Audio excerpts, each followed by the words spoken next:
Today we're taking a look at the EK leak tester kit, and we're finally going to get some fluid in that loop. Computers are expensive, and water cooling can easily cost as much if not more than the computer that you are installing it in. What's another 40 bucks to make sure that your water cooling isn't going to be a disaster?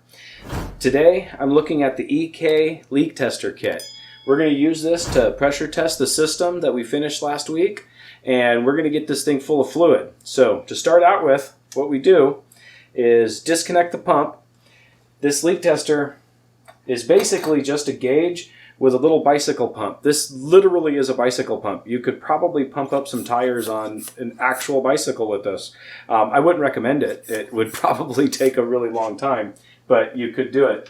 So what I'm going to do is I'm going to pressure test this system through the drain valve that I installed in here before. So to do that, all I'm going to do is I'm going to lift up my lower tube.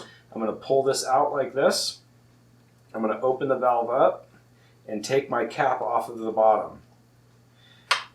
And then the leak tester comes with a fitting on it that screws into any O-ring fitting on any point in the system where you want. You could easily take your fill cap off or any other cap off if you want to install it that way. I'm going to do it this way just because it makes it convenient. So we're going to screw this thing on just like this. Make sure we get the fitting tight. And then I'm going to hook the pump up to the bottom. And at this pump, you pump it up just like you would a bicycle. It has a bar gauge on the leak tester, and it has white, green, and red. You don't want to pump it into the red. You want to keep it right into the green. So we're going to pump this up real quick.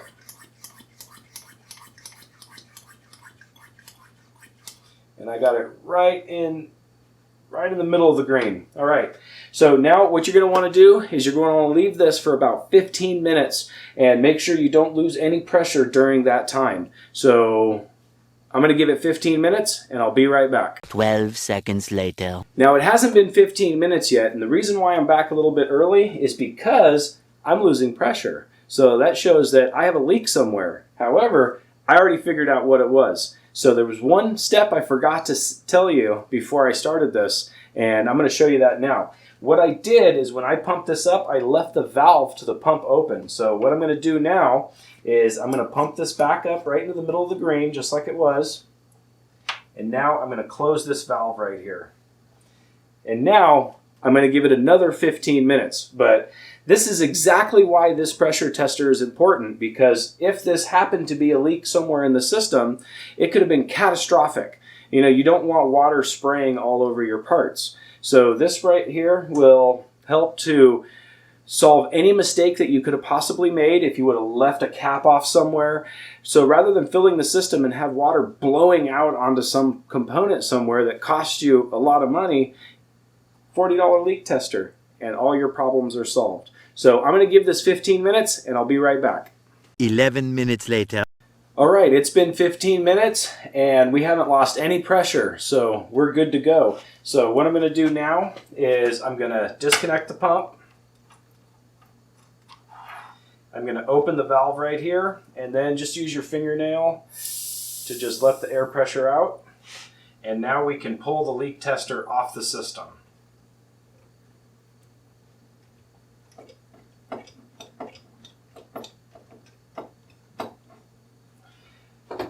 And that's all there is to it. It wouldn't be a bad idea to actually repeat this test a couple of times before you add fluid to the system, just to be sure. But I'm pretty confident right now that I think we'll be all right. So give me a second to get things organized and we're going to start mixing up some fluid. In this system, I'm going to use EK's CryoFuel. And I got the concentrate because at the time I ordered it, they didn't have the premix in stock, so I just got the concentrate. So it's real easy to mix. There's not much to it. The concentrate will actually create a 100 milliliter bottle, and the fill bottle here happens to be 100 milliliter. So what we're going to do is we're going to use this fill bottle in order to mix the concentrate.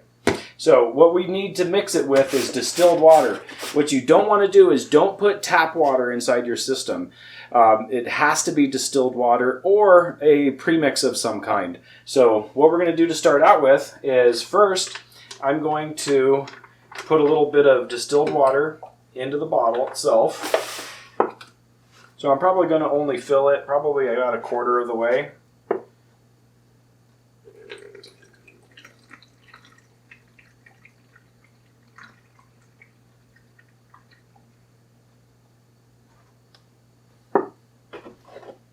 All right, there we go.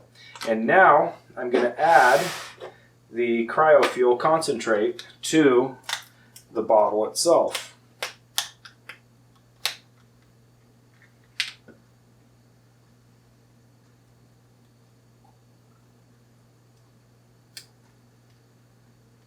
All right, I'm going to use my funnel right here and just pour it in.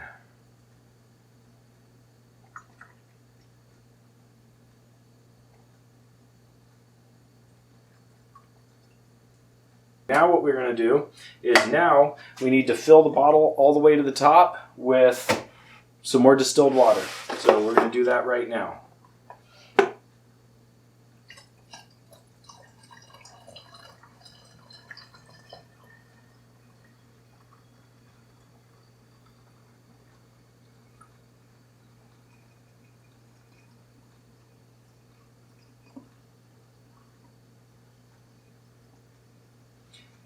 This stuff smells pretty potent.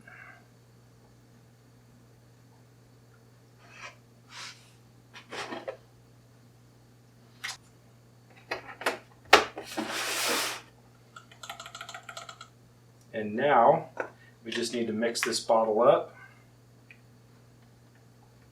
and then we'll be ready to add it to the system.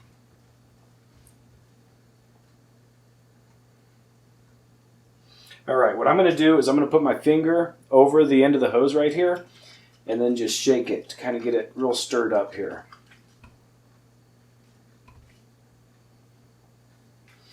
All right, I think that's good. So give me a minute to get everything organized here and we'll start adding this fluid to the system.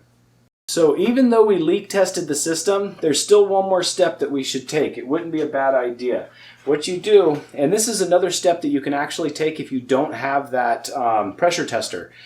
This is the traditional way that you would check for leaks in a loop. So what you're going to do is you're going to get some paper towels, and you want to lay these paper towels underneath any fitting that may possibly leak. So where I'm going to put these is I'm going to put one right on top of the graphics card. And I'm going to make sure that it's tucked in underneath the reservoir right here, just in case something leaks off of the reservoir. And then we want to put another one. I'm going to stick it right underneath the CPU block here.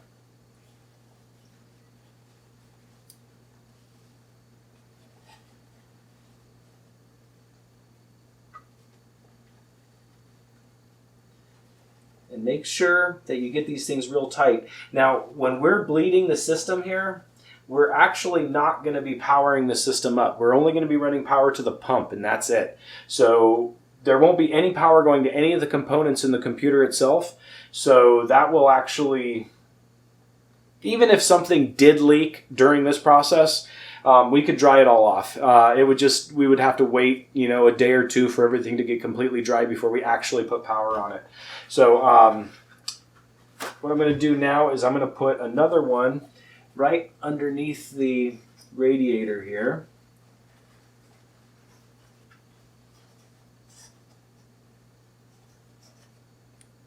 And then I'm going to put one last towel underneath the pump itself and underneath my drain valve. And there we go. So there's a couple of reasons that we use paper towels like this. I'm using white because I'm using a blue fluid. And for one, if it does leak and it leaks onto the paper towel will actually absorb most of the fluid, so it won't get onto the components themselves, so it'll be a lot easier to clean if it does leak. The second reason that we use paper towels is that it makes it really obvious if something leaks, because you'll see a spot on the towel that's the color of the fluid.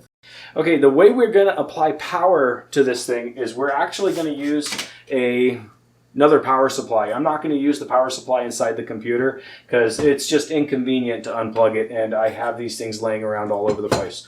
So what we're going to do is you need to get yourself a little adapter like this. This actually comes with most power supplies nowadays, and you take this adapter and you plug it into the 24-pin plug on the power supply, and this will actually allow the power supply to come on without it being plugged into something. And then what we're going to use is we're going to use the Molex connector off of this power supply to actually power the pump itself. So I'm going to hook that up right now. Alright, so we have the pump hooked up to this power supply, and all we have left to do now is add power to the power supply, and we'll be ready to get going. Before we plug this in, just in case, we want to start getting some fluid into the system because we don't want to take a chance of the pump actually running dry. So I'm going to move the camera real quick so you guys can get a closer view, and we'll get started on this. Okay, we're ready to get started now. So we're going to start out with, we're going to get our fluid here. I'm going to undo our fill port on the top.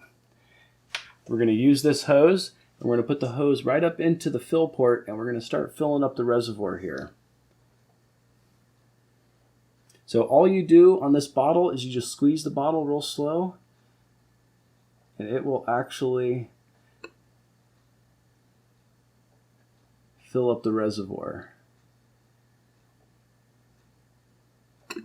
Okay, we've got fluid now going down the bottom hose into the pump. We're just going to keep adding fluid until we get the reservoir itself full.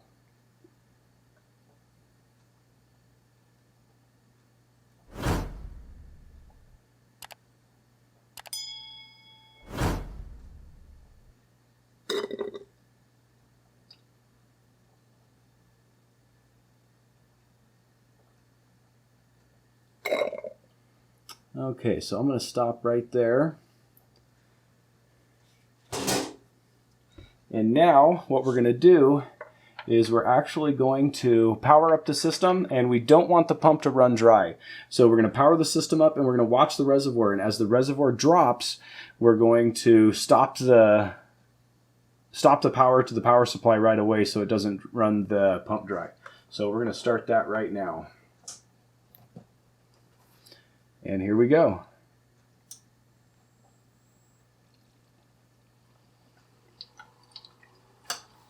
Okay, so we killed power real quick. So now we basically just rinse and repeat, and we keep doing this until we get all of the fluid running through the system.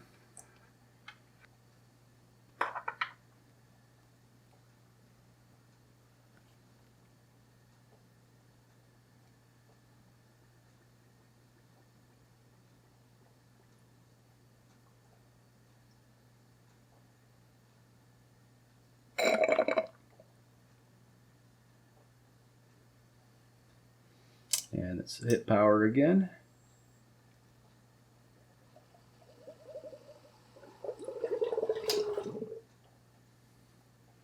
All right, we're getting closer. I don't see any leaks yet, but we shouldn't see any leaks since we went through and did the pressure test at the very beginning.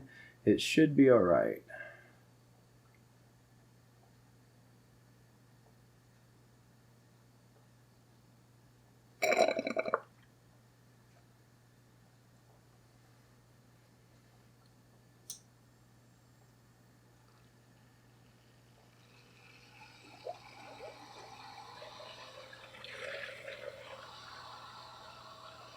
And there we go.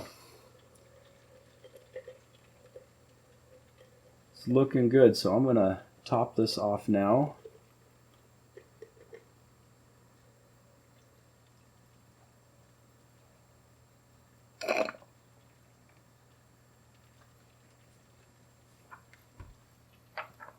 And then put the fill cap back on, and we're going to have to let it run for a little bit to get all the air out of the system.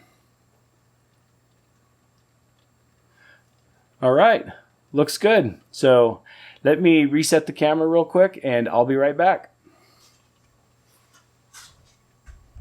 All right, that was definitely worth the wait. I've been waiting to see this computer water cooled ever since I built it, and I'm actually really happy with it. So what I'm going to do is I'm going to let this thing run for a couple hours just to make sure that there's no fluid or no leaks that come out of it, and then we will film a B-roll on it. But this is going to take a while for me, but for you, it's going to play right now.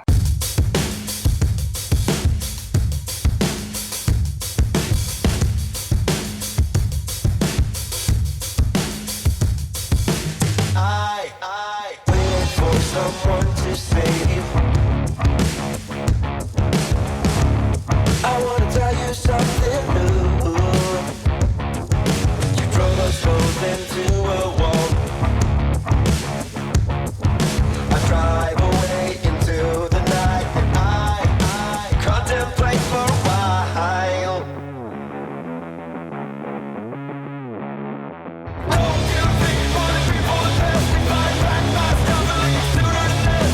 Don't you think for the people that testify back my stumbling sooner than this? Don't you wish I would have been someone else? I wanna feel your gap without making a mess at you. Won't you tell me something new? I wanna tell you something new. I wish you all the best I can, and I stop myself for a while.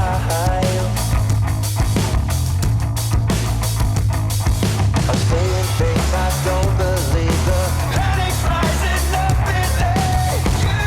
Won't you tell me something new? Do all the best I can, then I stop myself for a while. As you can see from the B-roll, there's a major continuity error, unfortunately. I thought this was going to take me a couple hours. I actually finished filming that last segment before the B-roll at about 12:30 at night. And I was thinking it was going to be a couple hours and I would get back to it, film the B-roll, and be done with it. Unfortunately, it ended up taking 3.5 weeks before I got back to it. So in that time, I got a great deal on a graphics card and I ended up upgrading to a GTX 1660. And my initial idea is that I had enough room in between the drain valve and the back of the case to be able to fit a smaller graphics card in it. Unfortunately, that just turned out not being the case. The 1660 just would not fit in between the drain valve and the back of the case. So what I ended up doing was I had to move the pump all the way around so I could move the drain valve to the other side of the pump, and that freed up a good, about 2 inches, and it gave me plenty of room to be able to fit the graphics card in it.